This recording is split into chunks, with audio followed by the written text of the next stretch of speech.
ونصلي ونسلم على سيدنا ومولانا محمد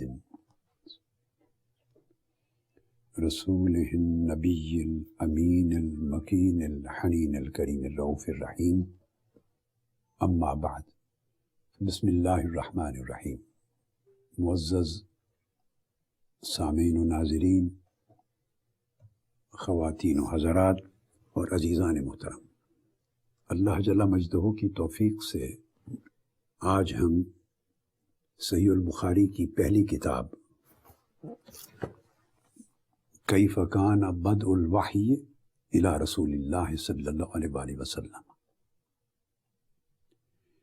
اس کی آخری حدیث جو ہم نے پچھلی نشست میں شروع کی تھی، اس کا مضمون مکمل کریں گے۔ ایک چیز میں عرض کر دوں، بہت سے علماء اور طلباء بھی چونکہ ان دروس کو اور حلقات تربیت کو اور اسباق صحیح البخاری کو سن رہے ہیں اور ان کے پاس یہ نسخے ہوتے ہیں صحیح بخاری کے، بعض اوقات میں حدیث کا نمبر کوٹ کر دیتا ہوں، بلکہ ہر جگہ ہر حدیث کا نمبر کوٹ کرتا ہوں۔ تو ایک بات بتا دوں کہ جو نسخہ میرے سامنے ہے صحیح البخاری کا، یہ الاصل الیونینی اس کو کہتے ہیں، یعنی ان کا نسخہ ہے امام شرف الدین ابو الحسین علی بن ابی عبداللہ محمد بن ابی الحسین الیونینی البعلبکی الحنبلی رحمۃ اللہ تعالی علیہ۔ یہ صحیح البخاری کے جو جلیل القدر روات ہیں اور علماء ہیں، اور خاص طور پہ ان ہستیوں میں سے ایک ہیں، معتمد ترین شخصیت جنہوں نے صحیح بخاری کے مخطوطات سے ان کے نسخوں کو صحت کے ساتھ مرتب کیا ہے۔ یہ وہ نسخہ ہے جس پر امام ابن حجر عسقلانی نے بھی اعتماد کیا ہے، اور امام عینی نے عمدۃ القاری اپنی پوری کتاب اسی پر قائم کی ہے، امام قسطلانی نے بھی مدار کیا ہے، اور دیگر اکابر ائمہ حدیث ان کے نسخے پر مدار کرتے رہے ہیں۔ میں نے اس کا ذکر کیا تھا ایک نشست میں پہلے، جو سیدہ کائنات حضرت فاطمۃ الزہراء صلوات اللہ علیہا وسلامہ، ان کا ذکر کرتے ہوئے میں نے یہ ریفرنس دیا تھا کہ یہ نسخہ مکتبات میں موجود تھا، تو خلافت عثمانیہ یا سلطنت عثمانیہ کے آخری فرمانروا سلطان عبد الحمید خان ثانی، انہوں نے ایک بہت بڑی لجنہ، ایک کونسل بنا کے اس وقت کے 125 سال قبل اس وقت کے شیخ الازہر کی قیادت میں درجنوں علماء، عرب دنیا کے علماء محدثین جو اس وقت ثقہ، معتمد اور اتھارٹیز تھے علم الحدیث میں، ان کی کونسل بنا کے تمام مخطوطات کو جمع کر کے آپس میں کمپیئر کر کے اس نسخے کو چھاپ دیا تھا۔ جیسے سکین کر کے اوریجنل نسخہ چھاپا، یہ نہیں کہ ٹائپ سیٹنگ ہے بعد میں کمپیوٹر کے اوپر یا جو پرنٹنگ پریس میں ٹائپ کر کے کتابیں چھاپتے ہیں، اس طرح نہیں، اصل نسخہ جو 800 سال قبل مخطوطات کی شکل میں موجود تھا، اس کو پرنٹ کر دیا، اس کا سکین کر کے من و ان، تو وہ نسخہ مراجعت کے بعد پھر اس کو نسخہ سلطانیہ کہتے ہیں، نسخہ سلطانیہ، یہ اس کا اوریجنل ہے۔ آپ اس کو قریب کر کے ذرا دیکھ لیں، اس کی زیارت کر لیں۔ اور میں نے اس لیے کوٹ کیا تھا تاکہ یہ معلوم ہو سکے کہ جس طرح قرآن مجید کی حفاظت ہوئی ہے، اور دنیا میں اگر لاکھوں کروڑوں نسخہ جات بھی موجود ہیں اور چھپے ہوئے ہیں، تو کیا کوئی ایک نسخہ کسی ایک لفظ اور حرف اور زیر و زبر کے اعتبار سے بھی دوسرے سے مختلف نہیں پایا جاتا؟ یہ تو قرآن مجید کی شان ہے۔ حدیث نبوی کی بھی حفاظت اللہ رب العزت نے اسی انداز کے ساتھ کی ہے۔ اب یہ ایک بہت بڑا معجزہ ہے حدیث نبوی کا، حضور علیہ الصلوۃ والسلام کا، اور کرامت ہے حدیث نبوی کی، اور بڑا عظیم اعجاز ہے۔ اور حدیث نبوی کا جمع ہونا، اس کا محفوظ ہونا، اس کا مرتب اور مدون ہونا، اور تمام و کمال حفاظت کے ساتھ ایک لفظ اور حرف کے رد و بدل کے بغیر اس کا حضور علیہ السلام کی امت اور اگلی نسلوں تک پہنچایا جانا، اس کی اتنی بڑی دلیل ہے کہ 800 سال قبل یہ مخطوطات موجود تھے، اور آج سے 100 سال قبل اب چھپا ہے، اور اس وقت ہزارہ نسخے جو مختلف پرنٹنگ پریس کے ذریعے چھپتے ہیں صحیح البخاری کے، اور آپ لوگوں کے پاس ہیں۔ اور ان 800 سال کے عرصے میں ائمہ محدثین بھی اپنی شروحات لکھتے رہے ہیں صحیح بخاری پر۔ کسی نے فتح الباری لکھی، کسی نے عمدۃ القاری لکھی، کسی نے ارشاد الساری لکھی، اور اوپر ابن بطال نے لکھی، امام کرمانی نے لکھی۔ جتنے اکابر ہستیاں پرانے وقتوں سے لے کے آج تک ہوئیں، جتنی شروع لکھی گئیں، وہ نسخے آج چھپنے والے مجرد صحیح بخاری کے نسخے، اور 800 سال پہلے دریافت ہونے والا یہ نسخہ سلطانیہ، اس میں ایک لفظ اور حرف کا بھی فرق نہیں ہے۔ تو یہ مراجعت کے بعد یہ نسخہ پھر چھپوا دیا گیا اصل یونینی کے ساتھ۔ تو بعض اوقات جب یہ نسخے چھپتے ہیں تو شروع میں نمبرنگ نہیں ہوتی تھی، تو کتاب آتی ہے، ابواب آتے ہیں، تراجم الابواب آتے ہیں، حضور علیہ السلام کی بعض احادیث مرسلات آتی ہیں، معلقات آتی ہیں، صحابہ کرام کے آثار آتے ہیں، تو بعض اوقات مختلف نسخوں میں نمبر آگے پیچھے ہو جاتا ہے۔ تو یہ جو نسخہ میرے سامنے ہے، اس کا نمبر بالعموم فتح الباری لے لیں امام عسقلانی کی، یا عمدۃ القاری، یا دیگر ارشاد الساری، یا فیض الباری، جو بھی کوئی سامنے رکھے، تو اس سے کبھی کبھی 1-2 نمبرز کا فرق ہوتا ہے، بعضوں جگہ پہ بڑھتا جاتا ہے آگے، 8 9 سے 10 تک نمبرز کا فرق ہوتا ہے۔ لہٰذا کتاب وہی ہوتی ہے، چیپٹر وہی ہوتا ہے، جگہ وہی ہوتی ہے، کبھی 2-4 نمبر 8-10 نمبر تک آگے پیچھے ہو سکتے ہیں۔ تو اس لحاظ سے جب آپ اس کو دیکھنا چاہیں تو اس کا خیال رکھ لیا کریں۔ اب آ جاتے ہیں اس حدیث پر۔ پچھلی نشست میں ہم نے موضوع ختم کیا کہ ہرقل روم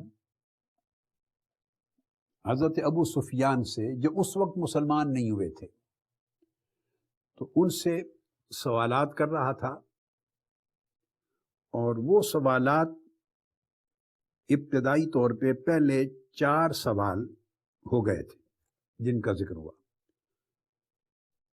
اور یہ بات بڑی سگنیفیکنٹ ہے، بڑی اہم ہے کہ پہلی شہادت حضور علیہ الصلوۃ والسلام کی سیرت طیبہ پر،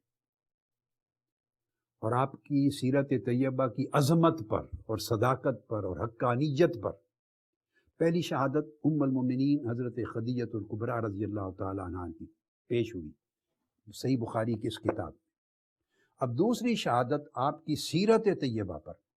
ہرقل روم کے، یعنی کیسر روم کے سوالات کا جواب دیتے ہوئے اس کی کچہری میں، اس کی رائل کورٹ میں یہ شہادت دے رہا ہے ایک ایسا شخص جو اس وقت مسلمان نہیں تھا، مشرکین مکہ میں سے تھا، حضور علیہ الصلوۃ والسلام کے دشمنوں میں سے تھا، اس کی زبان سے شہادت نکل رہی ہے۔ اور پھر شہادت دینے کے بعد وہ کہتے ہیں حضرت ابو سفیان کہ جب یہ سوال و جواب ہو گئے تو بات میرے اندر اتر گئی، اس نبی کا ظہور یعنی غلبہ ہونا ہی ہونا ہے۔ یعنی ہرقل روم کے ان سوالات کے نتیجے میں نے کنکلوڈ کر لیا کہ غلبہ ہوگا اس پیغمبر کے مشن کو، تا آ کے فتح مکہ ہوئی، اور فتح مکہ کے دن پھر ابو سفیان مسلمان ہوئے، جب آقا علیہ السلام لشکر لے کر مکہ معظمہ شہر سے باہر رات کا پڑاؤ آپ نے فرما لیا تھا، اس وقت لایا گیا۔ وہ آئے، اہل مکہ نے بھیجا کہ جا کے معلومات لیں کیا ماجرا ہے، تو خیر اس کی ایک الگ داستان ہے۔ اس وقت انہوں نے کلمہ پڑھا، اور حضور علیہ الصلوۃ والسلام نے ان کی انکریجمنٹ کے لیے حضرت عباس بن عبد المطلب، سیدنا عمر فاروق، بعض صحابہ کے تجویز کرنے پر کہ ان کو تھوڑا انکریج کریں تاکہ ان کے اندر مضبوطی ہو جائے اور چپک جائیں اسلام کے ساتھ، جم جائیں، چونکہ ان کو اپنے سٹیٹس کا قریش کے اندر بڑا خیال رہتا ہے، تو کچھ سٹیٹس کا پہلو دے دیں۔ تو آقا علیہ السلام نے فرما دیا کہ جب ہم مکہ میں داخل ہوں گے تو جو ابو سفیان کے گھر داخل ہو جائے گا اس کو بھی امان مل جائے گی، اس سے ان کو بڑا سٹیٹس ایک مل گئی، اہمیت مل گئی، اور آہستہ آہستہ اس طرح آقا علیہ السلام کی حکمتوں کی بنیاد پر جو لوگ کسی وجہ سے داخل اسلام ہوئے اور اسلام ابھی اندر راسخ نہیں ہوا تھا، تو آقا علیہ والسلام کی ان حکمتوں اور شفقتوں کی بنا پر وہ اسلام رفتہ رفتہ ان کی طبیعتوں میں، دلوں میں راسخ ہوتا چلا گیا، فاصلے دور ہو گئے۔ تو وہ شخص جو اس وقت مسلمان نہیں، وہ شہادت دے رہا ہے آقا علیہ السلام کی سیرت کی۔ تو آخری سوال جس پر پچھلی نشست ختم کی وہ یہ کہ ہرقل روم نے، یعنی قیصر روم نے پوچھا کہ کیا تمہاری سوسائٹی کے بڑے لوگ، ایلیٹ طبقہ، طاقتور انفلوئنشل لوگ ان کے میسج کو قبول کر کے ان کے دین میں داخل ہو رہے ہیں، یا تمہارے اشراف، یا تمہاری سوسائٹی کے کمزور، محتاج، محروم،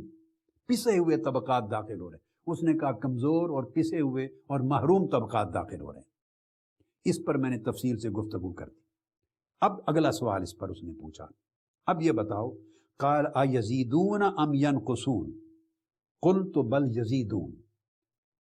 پھر مجھ سے قیصر روم نے پوچھا کہ بتاؤ ابو سفیان، وہ جو لوگ داخل ہو گئے ہیں ان کے دین میں، کیا ان کا عدد رفتہ رفتہ بڑھ رہا ہے یا کم ہو رہا ہے؟ میں نے جواب دیا کہ ان کا عدد بڑھ رہا ہے۔ اب یہاں تھوڑی دیر رک جائیے، اس کا مفہوم بھی بیان کرنا چاہتا ہوں۔ ذہن میں رکھ لیں، یہ پوچھنا کہ ان کا عدد بڑھ رہا ہے، اس سے مراد یہ نہیں ہے، اور یہ بات بڑی امپورٹنٹ ہے کہ قیصر روم نے یہ سوال نہیں کیا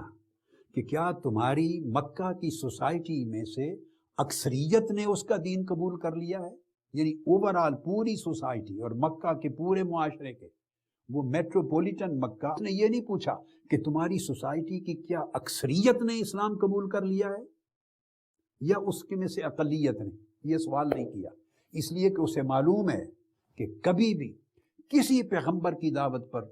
جس معاشرے میں، جس سوسائٹی میں وہ مبعوث ہوئے ہیں، خواہ وہ نوح علیہ السلام تھے، خواہ وہ ابراہیم علیہ السلام تھے بابل میں، نینوا میں، اور ایک وقت وہ بھی تھا کہ جب آپ کو آگ میں ڈالا جا رہا تھا تو ایک مٹھی برابر لوگ بھی نہیں تھے جو ایمان لائے ہوں اور آپ کو بچانے کے لیے کھڑے ہو کے جان دیے، آپ روانہ ہو گئے تھے۔ لوط علیہ السلام تھا تو گنے چنے لوگ آپ کے ساتھ روانہ ہو گئے، آپ کی زوجہ بھی ایمان لانے والوں میں شامل نہیں تھی۔ صالح علیہ السلام تھا، ہود علیہ السلام کا معاملہ تھا، شعیب علیہ السلام کا تھا۔ الغرض ان سے معلوم تھا کہ کسی پیغمبر نے بھی جب دعوت حق دی ہے تو اس معاشرے کی اکثریت نے کبھی بھی اس کی دعوت کو قبول نہیں کیا۔ اکثریت ہمیشہ طاقتور طبقوں کے ساتھ رہتی ہے، اکثریت خواہ مفاد کی وجہ سے، یہ بڑی امپورٹنٹ چیز ہے، اور خواہ ڈر کی وجہ سے، اکثریت طاقتور طبقے کے ساتھ، اکثریت نمرود اور فرعون کے ساتھ رہتی ہے، اکثریت پاور کے ساتھ، مال و دولت کے ساتھ، انفلوئنس کے ساتھ رہتی ہے۔ اس کی وجہ میں نے کل عرض کر دی تھی کہ اس کے اسباب ہیں۔ ایک تو سبب اس کا یہ ہوتا ہے کہ اکثریت کمزور ہوتے ہیں اور کمزور طاقتور کے سامنے کھڑے نہیں ہو سکتے، لہٰذا وہ دعوت کو قبول کر کے اپنے آپ کو ایکسپوز نہیں کر سکتے کہ وہ تیر کا نشانہ بنے، تلوار کا نشانہ بنے، ان کی جان کو خطرہ ہو جائے، ان کے مال کو خطرہ، ان کی اولاد کو، ان کے کاروبار کو، ان کے گھر بار کو وہ اڑا دیے جائیں، تباہ کیے جائیں۔ اتنی جرت اور ہمت ہر ایک میں نہیں ہوتی۔ ایک تو خوف ہوتا ہے، اور خوف کے ساتھ ایک اور پہلو بڑا امپورٹنٹ ہوتا ہے کہ جب وہ داخل ہوتے ہیں تو پھر کچھ کے مفادات بھی وابستہ ہوتے ہیں، کسی کا روزگار کسی کے ساتھ ہے، کسی کو روٹی مل رہی ہے، کسی کو کاروبار مل رہا ہے، کسی کو جاب مل رہا ہے، کسی کو چھوٹے کام کاج، کسی کو چھوٹی موٹی مشکل پریشانی میں کام کے لیے کسی کے پاس جانا ہے۔ آج بھی وہی کلچر ہے، آج بھی جو تھانے کچہری کا کام کروا سکتا ہے لوگ اس کے ساتھ جڑے رہتے ہیں، آج جو آپ کی مدد کر سکتا ہے جڑے رہتے ہیں، جو آپ کو نقصان پہنچا سکتا ہے ڈر کی وجہ سے اس کے ساتھ جڑے رہتے ہیں۔ کوئی نہیں دیکھتا اس کا کردار کیا ہے، اس کی سیرت کیا ہے، اس کی دعوت کیا ہے، اس کا پیغام کیا ہے، اس میں اور دوسرے میں character wise, morality wise, message کی پاکیزگی، طہارت، پیورٹی کتنا فرق ہے، کوئی نہیں دیکھتا۔ لوگوں کے مفادات ان کی طبیعتوں کو، ان کے ذہنوں کو بالکل تالے لگائے ہوئے ہوتے ہیں، ان کی مجبوریوں نے، ان کے خوف زدگی نے، ان کی مشکلات نے، اسی کو کمزور کہتے ہیں۔ کمزور صرف جسمانی کمزور نہیں ہوتا، وہ حوصلے میں بھی کمزور ہوتا ہے، وہ عزم و ہمت میں کمزور ہوتا ہے، وہ دماغی صلاحیت میں کمزور ہوتا ہے، اس کی سوچ آزاد نہیں ہوتی، وہ سلیو ہوتا ہے، وہ غلام ہوتا ہے، روٹی کا غلام ہے، پیٹ کا غلام ہے، اس کی مجبوریاں ہیں، 100 فیملی، اس کے بچے کوئی اٹھا لے، اغوا کر لے، وہ سب جکڑا ہوا ہے مجبوریوں میں، غلامی کی زنجیروں میں۔ یہ کلچر جب سے انسانی تاریخ شروع ہوئی ہے تب سے لے کے آج تک وہی ہے۔ ہاں، میتھڈز میکانزم بدلتے رہتے ہیں۔ تو وہ اکثریت، اس نے نہیں پوچھا ہرقل روم نے کہ کیا اکثریت اس کے ساتھ ہو گئی؟ نہیں، اسے معلوم ہے اکثریت کبھی ساتھ نہیں ہوتی۔ اگر اکثریت ساتھ ہوتی تو کوئی پیغمبر اپنے وطن سے ہجرت کر کے نہ جاتا، اسی جگہ اس کا دین اسٹیبلش ہو جاتا۔ آقا علیہ السلام ہجرت کر کے مکہ سے مدینہ نہ لے جاتے۔ تو یہ ایک فینومینن ہے۔ اور دوسرا ایک اس کا ریزن اور بھی ہوتا ہے کہ پیغمبر جب دعوت دیتا ہے، دعوت حق، تو اس دعوت حق کی بنیاد امن پر ہوتی ہے، اعتدال پر ہوتی ہے، متانت پر ہوتی ہے، بھائی چارے پر ہوتی ہے، سنجیدگی پر ہوتی ہے، اس کے اندر نرمی ہوتی ہے۔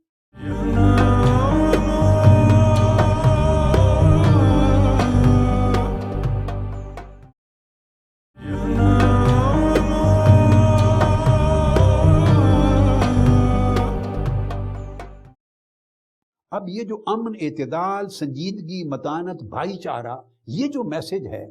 یہ اتنا تیزی کے ساتھ اس سوسائٹی میں پاپولر نہیں ہوتا جتنا کہ کوئی انتہا پسندی کا فکر مقبول ہوتا۔ انتہا پسندی ہو، وہ خبر بھی جیسے زیادہ پھیلتی ہے، اس طرح اثر بھی زیادہ کرتی ہے، طاقت اپنا اثر زیادہ تیزی سے کرتی ہے۔ تو تھوڑی بات انتہا پسندی کی ہو جائے تو لوگ برین واش جلد ہو جاتے ہیں۔ اب امن اور اعتدال کے میسج سے لوگ برین واش نہیں ہوتے۔ متانت، سنجیدگی، وقار، بھائی چارہ، احسان، بھلائی، نیکی، تقوی، جنروسٹی، لوگوں کو گینا، فارگیونیس، معافی، عفو، درگزر، ان تمام چیزوں سے برین واشنگ نہیں ہوتی۔ یہ بندے کی شخصیت میں جہاں جہاں انتہا پسندی کے رجحان ہوتے ہیں، انتہا پسندی جو بندے کو دہشت گرد بناتی ہے، وائلنٹ بناتی ہے، متشدد بناتی ہے، اس کی طاقت کے ناجائز استعمال کی طرف ابھارتی ہے، یہ تو ان ساری چیزوں سے روکنا ہے۔ تو یہ تو اس بندے کو معتدل بنا رہا ہے۔ تو انتہا پسندی برین واش کرتی ہے، اعتدال اویئرنیس دیتی ہے۔ تو لوگوں میں اتنی ذہنی سطح نہیں ہوتی، اکثریت میں شعور اتنا اونچے مقام کا نہیں ہوتا کہ وہ اس کے میسج کو صحیح طریقے سے اپریشیٹ کر سکیں، اس کی قدر و منزلت کو جان سکیں، کمپیئر کرتے ہوئے انتہا پسندانہ سوچ کو، جاہلانہ سوچ کو، تعصب، عصبیت جلدی لوگوں کو ابھارتی ہے۔ دیکھیے فرقہ وارانہ فساد ہوتے تھے تو لوگوں کو بندے مل جاتے ہیں۔ انتہا پسندی پیدا کرنے کے لیے آج بھی دہشت گردوں کو لوگ ملتے ہیں، سیاسی انتہا پسندی کے لیے لوگ ملتے ہیں، مذہبی انتہا پسندی کے لیے ملتے ہیں، نسلی لسانی انتہا پسندی کے لیے ملتے ہیں۔ تو اس لیے تخریب جلدی ہوتی ہے، تعمیر دیر لیتی ہے۔ آپ ایک درخت کا بیج بوئیں، 10 20 25 سالوں میں جا کے پورا درخت تعمیر ہو کے بنتا ہے، اور اگر اس کو کاٹنا چاہیں، آگ لگا دیں تو شاید 2 گھنٹے میں کٹ کے ٹکڑے ہو جائیں اور آگ لگ جائے۔ گھر تعمیر کرنا ہو تو 1.5 سال 2 سال لگتے ہیں گھر کو تعمیر کرنے میں، بنیادیں اٹھا کے بنانے میں۔ آگ لگ جائے، بم گر جائے تو یکلخت پوری کی پوری عمارت مسمار ہو جاتی۔ انسان ہے، انسان پیدا ہوتا ہے 30 سال میں، 25 سال میں جوان ہوتا ہے، مگر کرونا وائرس آ جائے ہفتے میں موت ہو جائے گی، کوئی اور گولی چل جائے تو 1 سیکنڈ میں ڈیتھ ہو جائے گی۔ یعنی ہر وہ عمل جس میں تخریب ہے، تباہی ہے، ہلاکت ہے، برائی ہے، وہ تیزی سے ہوتی ہے، اس کی رفتار تیز ہوتی ہے۔ اور ہر وہ عمل جس میں تعمیر ہے، جس میں اصلاح ہے، جس میں تربیت ہے، جس میں امپروومنٹ ہے، خیر کی پازیٹیوٹی ہے، وہ آہستہ آہستہ آہستہ آہستہ چلتی ہے۔ یہ نظام قدرت ہے۔ تو یہ وجہ ہے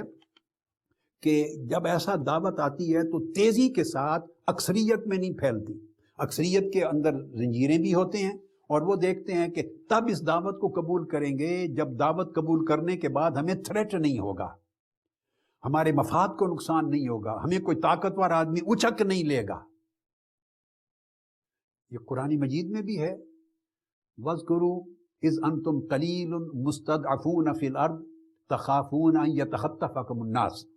یاد کرو اے مسلمانوں، صحابہ کرام، وہ وقت جب اللہ نے تم پر نعمت کی، اِذْ أَنْتُمْ قَلِيلٌ، جب تم تھوڑے تھے،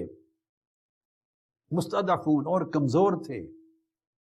یتخطفون اور تمہیں ڈر رہتا تھا، تخافون ان یتخطف الناس کے لوگ تمہیں اچک لیں گے، مار دیں گے، قیدی بنا لیں گے، تمہیں نقصان پہنچائیں گے، اغوا کر لیں گے، تمہیں ڈر رہتا تھا۔ فآواکم وأیدکم بنصرہ وَرَزَقَكُم مِّنَ الطَّيِّبَاتِ، پھر تم میں الٹیمیٹلی اللہ نے ہجرت کروا دی، مکہ سے مدینہ بھیج دیا، ہجرت کروا دی، فآواکم، اور وہاں تمہیں اقتدار دے دیا، حکومت اور سلطنت دے دی۔ آقا علیہ السلام نہ صرف پیغمبر رہے بلکہ سربراہ مملکت ہو گئے، اس سے تمہیں تحفظ دے دیا، پھر اس کے ساتھ تمہارے رزق اور وسائل کے دروازے کھل گئے، پھر اللہ پاک نے تمہیں مضبوط ٹھکانہ عطا کر دیا رزق کے ساتھ، اب تاکہ تم اللہ کا شکر کر سکو۔ اب تم پہ کوئی خوف و خطر نہ رہا، جو خوف و خطر مانے تھا، رکاوٹ بنتا تھا تمہیں حق کی دعوت قبول کرنے میں۔ یہ قرآن مجید نے مکی اور مدنی زندگی کو کمپیئر کر کے پورا فلسفہ سمجھا دیا۔ یہ وہ بنیادی چیز، اس لیے ہرقل روم نے یہ سوال نہیں کیا کہ تمہاری سوسائٹی کے اکثریت کے لوگ ایمان لے آئے ہیں یا نہیں، نہ، سوال یہ کیا جو بھی ایمان لے آئے ہیں اور ان کے قافلے میں شامل ہو گئے ہیں، اَیَزِیدُونَ ام ینقصون، جو ایمان لے آئے ہیں بھلے تھوڑے لوگ ہیں، گنتی کے لوگ ہیں، درجنوں ہیں یا 100-200 ہیں، جتنے بھی، کیا وہ رفتہ رفتہ بڑھ رہے ہیں یا کم ہو رہے ہیں؟ میں نے یہ ساری گفتگو دو چیزوں کو ڈیفرینشیٹ کرنے کے لیے کی، یہ سوال تھا، کیونکہ یہ اس کو آسمانی وحی پر مبنی کتابوں سے یہ ساری دانش ملی تھی، ہر نبی اور ہر پیغمبر کے زمانے کے جو حالات تھے اس کا مطالعہ کتب میں بتا رہا تھا۔ تو ابو سفیان کہتے ہیں میں نے کہا کہ بڑھ رہا ہے ان کا عدد۔ اکثریت کی بات جو میں نے جیسے ضمناً کر دی، میں قرآن مجید کی آیات میں نے آپ کے لیے نکالی، آپ پورے قرآن مجید کا مطالعہ کر لیں، اکثریت کا جب بھی قرآن مجید اہل ایمان کو کبھی اکثریت نہیں کہا، علم والوں کو قرآن نے کبھی اکثریت نہیں کہا، اکثرہم لا یعلمون، اکثر لوگ علم نہیں رکھتے، اکثرہم لا یعقلون، اکثر لوگ وہ سمجھ اور شعور نہیں رکھتے جو اچھے برے کا صحیح امتیاز کر سکیں، ان کی مجبوریاں ہیں، اکثرہم لا یشکرون، اکثر لوگ شکر مند نہیں ہیں، ولیکن اکثرہم یجہلون، اکثر لوگ حقائق سے آگاہ نہیں ہیں، ولا تجد اکثرہم شاکرین، اکثر لوگ اللہ کا شکر ادا کرنے والے نہیں ہیں، وَإِن وَجَدْنَا أَكْثَرَهُمْ لَفَاسِقِينَ، اکثر لوگ حکم کی نافرمانی کرنے والے ہوتے ہیں۔ یعنی قرآن مجید نے جہاں بھی بل اکثرهم لا يعلمون الحق فهم موردون، اکثریت لوگ حق کو پہچان نہیں سکتے اور وہ اس وجہ سے اس سے ہٹ جاتے ہیں۔ ام تحسب ان اکثرهم يسمعون او يعقلون، کیا آپ یہ خیال کرتے ہیں کہ یہ جن لوگوں کو آپ اپنا میسج دے رہے ہیں کیا ان کی اکثریت سن رہی ہے یا سمجھ رہی ہے؟ نہیں، ان کی اکثریت نہ سن رہی ہے نہ سمجھ رہی ہے، اکثریت لوگ ایمان نہیں لاتے۔ یعنی قرآن مجید نے الحمد سے بالناس تک پورے قرآن مجید میں ایک مقام بھی ایسا نہیں جہاں فرمایا گیا کہ اکثریت ایمان لے آتی، اکثریت شکر گزار ہو جاتی ہے، اکثریت اللہ کی اطاعت اختیار کرتی ہے، اکثریت سمجھنے لگ جاتی ہے، اکثریت حق کو پہچان لیتی ہے، اکثریت حق پر عمل کرتی ہے، ایک مقام ایسا نہیں۔ اور اسی طرح پھر جب قلیل کا لفظ آتا ہے قرآن مجید میں تو اس میں بھی فرمایا وَقَلِيلٌ مِّنْ عِبَادِيَ الشَّكُورُ، یہ اکثریت کے حوالے سے تذکرہ، اور پھر فرمایا کم لوگ ہیں میرے بندوں میں جو میرے شکر گزار ہیں۔ تو جا بجا اللہ رب العزت نے قلیلاً کے لفظ کے ساتھ بھی فرمایا کم لوگ ہیں جو نصیحت قبول کرتے ہیں، کم لوگ ہیں جو شکر ادا کرتے ہیں۔ تو جب کم لوگوں کا ذکر آیا تو جا بجا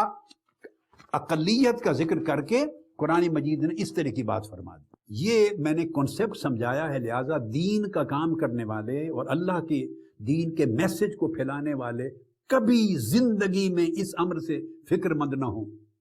کہ اکثریت قبول نہیں کر رہی، اکثریت نے حق کو کبھی بھی قبول نہیں کیا۔ ختم ہو گئی بات۔ آپ کی اور میری دانش قرآن سے زیادہ نہیں ہے،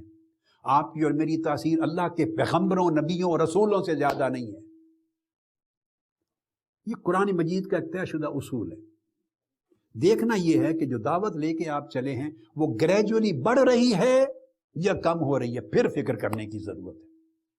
باقی سوسائٹی وہ ایک کلچر ہے جو ہمیشہ سے تاریخ انسانیت سے چلا رہا ہے۔ اس کے بعد پوچھا یہ اس سے بڑا اہم سوال، اگر بڑھ رہے ہیں گریجولی تو پھر قیصر روم پوچھتا ہے قال فہل یرتد احد منہم سخطۃ لدینہ بعد ان یدخل فیہ، یہ بتاؤ کہ کیا کوئی شخص ایسا بھی ہوا ہے کہ اس کے دین میں داخل ہونے کے بعد اسے قریب ہو کر دین کی تعلیمات کو دیکھ کر عمل کر کے دین سے کراہیت پیدا ہو گئی ہو، نفرت پیدا ہو گئی ہو، یعنی دین کی کسی سختی کی وجہ سے وہ بیزار ہو گیا ہو، تو بیزاری اور کراہیت کی وجہ سے، وہ نفرت کی وجہ سے چھوڑ کے دین کو واپس آ گیا۔ اب دیکھیے اس نے بڑا اسپیسیفک سوال کیا ہے، یہ بھی نہیں پوچھا کہ کیا اسلام کا اعلان کرنے کے بعد کوئی شخص پلٹ کے واپس تو نہیں گیا، یہ سوال نہیں کیا، اس لیے کہ اس کو معلوم ہے کہ اسلام کا اعلان کرنے والے سارے ایمان میں، یقین میں، توکل میں، قوت ایمانی میں، استقامت میں ایک جیسے نہیں ہوتے۔ ایسے بھی ہوں گے جو اسلام کا اعلان کریں گے، ان کے اوپر دباؤ آئے گا، کوئی سخت ظلم آئے گا، مشکل آئے گی، کوئی ان کو جکڑ دے گا، تو وہ اپیرنٹلی پھر اعلان کر دے گا نہیں میں دین کو چھوڑتا ہوں، واپس جاتا ہوں۔ تو دباؤ کے ذریعے ایسا ہو سکتا ہے، اور دل کا حال اللہ بہتر جانتا ہے کہ دل اس کا دین پر قائم رہا یا نہیں۔ تو قرآن میں اگر ایمان پر دل قائم رہے، زبان سے جبر کے تحت بندہ ایسا کلمہ بول دے تو اللہ معاف کرتا ہے۔ اس نے یہ سوال نہیں کیا، اس نے سوال کیا فَهَلْ يَرْتَدُّ أَحَدٌ مِّنْكُمْ سَخْطَةً لِدِينِهِ، کہ کیا ایسا ہوا ہے کہ کوئی شخص مسلمان ہو گیا ہو سچے دل سے، اور کوئی دباؤ، پریشر بیرونی نہیں آیا، مجبوری نہیں بنی، مگر خود دین کی تعلیمات سے اس کو بعد میں نفرت ہو گئی ہو، اور اس سے اس کی طبیعت میں کراہیت پیدا ہو گئی ہو کہ یہ تعلیمات اچھی نہیں، ان میں نفاست نہیں، طہارت نہیں، لطافت نہیں، جو کچھ میں سمجھ کے آیا تھا وہ تعلیمات نہیں ہیں، تو دین کے بارے میں ایک نفرت اور کراہیت پیدا ہو گئی ہو، اور پھر پلٹ کے آ گیا ہو۔ اس نے سوال کو بڑا کوالیفائی کیا، اسپیسیفک سوال کیا، تو جواب دیا لا، کوئی شخص اس طرح دین کی تعلیمات سے بیزار، متنفر ہو کے واپس نہیں آیا، یہ اس کا جواب دیا۔ اب یہاں ایک بڑا اہم یہ جو چیز ہے، اس کی وجہ کیا ہے کہ دین کی تعلیمات سے کوئی بیزار نہیں ہوا، اس لیے کہ دین کے اندر کوئی سختی نہیں ہے، دین کے اندر، تعلیمات کے اندر ایسا کوئی ایلیمنٹ نہیں جو بندے کی طبیعت کو گراں گزرے۔ دین تو یہ کہتا ہے کہ صحت مند ہو تو نماز اس طرح پڑھو، بیمار ہو تو بیٹھ کے پڑھ لو، اور زیادہ بیمار ہو تو لیٹ کے پڑھ لو۔ دین تو یہ کہتا ہے صحت مند ہو تو مسجد میں جا کے پڑھو، علالت، بیماری، خطرات، خوف آ گئی تو گھر میں پڑھ لو۔ دین کہتا ہے روزہ رکھو، بیمار ہو تو بعد میں قضا کر لینا، اگر یہ بھی استطاعت نہیں تو فدیہ دے دو۔ دین کہتا ہے میرا حج کرنا ہو تو جس کے پاس استطاعت ہے مالی اور راستے کی مشکل نہیں، پہنچ سکتا ہے، اس پر حج فرض ہے، باقی جو مجبور ہے اس پر فرض ہی نہیں۔ دین کہتا ہے مال و دولت اور نصاب ہے تو زکوٰۃ فرض ہے، نہیں ہے تو فرض ہی نہیں۔ دین ہر جگہ نرمی، یسر، آسانی، راحت، سکون دیتا ہے، اور سکون فراہم کرنا چاہتا ہے۔ اس لیے اس نے سوال کیا دین کا جائزہ لینے کے لیے کہ اس پیغمبر کی جس نے دعوی نبوت کیا، اس کی تعلیمات کی نیچر کیا ہے۔ اس کا عکس نظر آنا چاہیے علماء میں، دعات میں، مبلغین میں، دین کی دعوت دینے والے، پرچار کرنے والوں میں، کہ وہ دین کو اس طرح کر کے لوگوں کے سامنے پیش کریں کہ دین کی تعلیمات کے اندر جو لطافت ہے، جو خوبصورتی ہے، جو محبت ہے، جو اس کے اندر چاشنی ہے، جو حلاوت ہے، جو مٹھاس ہے، دین کی تعلیمات کے اندر جو وسعت ہے، وہ اسی طرح آگے منعکس ہو۔ تو لوگوں کو آپ اس طرح دین پیش کریں کہ آپ کی زبان سے بھی لطافت ملے، تعلیمات کی لطافت منتقل ہو، مٹھاس منتقل ہو، حلاوت اگلے کو منتقل ہو، اور دین کی جو خوبصورتی ہے اور چاشنی ہے وہ اس کے دل کو، اس کی روح کو فیل ہو، اس طرح فیل ہو کہ آپ کے کلمات میں بھی دین کی لطافت جل کے، کلمہ سخت نہ ہو، آپ کی بولی سخت نہ ہو، اس کے اندر کرختی نہ ہو اور تنقید نہ ہو، اس کے اندر غصہ نہ ہو، اس کے اندر ایسی جملے، ایسی آواز، ایسا طور طریقہ نہ ہو کہ لوگ سن کے بیزار ہو جائیں۔ جب آپ کے طریقے سے ہی بیزار ہو جائیں گے تو دین کا میسج اور سودا کون قبول کرے گا؟ یعنی اللہ پاک نے فرمایا جیسے اعوذ باللہ من الشیطان الرجیم یرید اللہ بکم الیسر ولا یرید بکم العسر، اللہ تعالیٰ تمہارے لیے دین میں آسانی چاہتا ہے۔ 185 نمبر ہے سورہ البقرہ کا، اللہ تمہارے لیے دین میں آسانی چاہتا ہے، اور پھر ساتھ کہا کوئی تنگی نہیں چاہتا۔ تو اس کے سوال کا مطلب یہ تھا کہ جو دین حضور علیہ السلام پیش کر رہے ہیں، اگر اس میں تنگی نہیں ہے تو کوئی بیزار ہو کے واپس کیوں جائے گا؟ اور اس میں آسانی ہے، اس کی طبیعت کو راحت ملتی ہے، تو کوئی واپس بیزار ہو کے کیوں جائے گا؟ پھر سورہ نساء ورس نمبر 28 پھر فرمایا یرید اللہ ان یخفف عنکم وخلق الانسان ضعیفا، کوئی بوجھ بھی ہے تو اللہ تعالیٰ اس کو اتارنا چاہتا ہے، ہارڈ شپ ہے تو اس کو ریموو کرنا چاہتا ہے، کوئی ڈیفیکلٹی ہے تو اللہ تعالیٰ اس کا ریموول چاہتا ہے، کسی قسم کی تنگی اللہ تمہارے لیے پیدا نہیں کرنا چاہتا۔ میں مسند احمد بن حنبل کی ایک اور حدیث پیش کروں گا جس میں حضرت عبداللہ بن جعفر اسی طرح کی شہادت دیتے ہیں حبشہ میں نجاشی کے دربار میں آقا اسلام کی سیرت طیبہ اور تعلیمات پر۔ اس کا بیان انشاءاللہ اگلی نشست میں کریں گے۔ والسلام علیکم ورحمۃ اللہ وبرکاتہ۔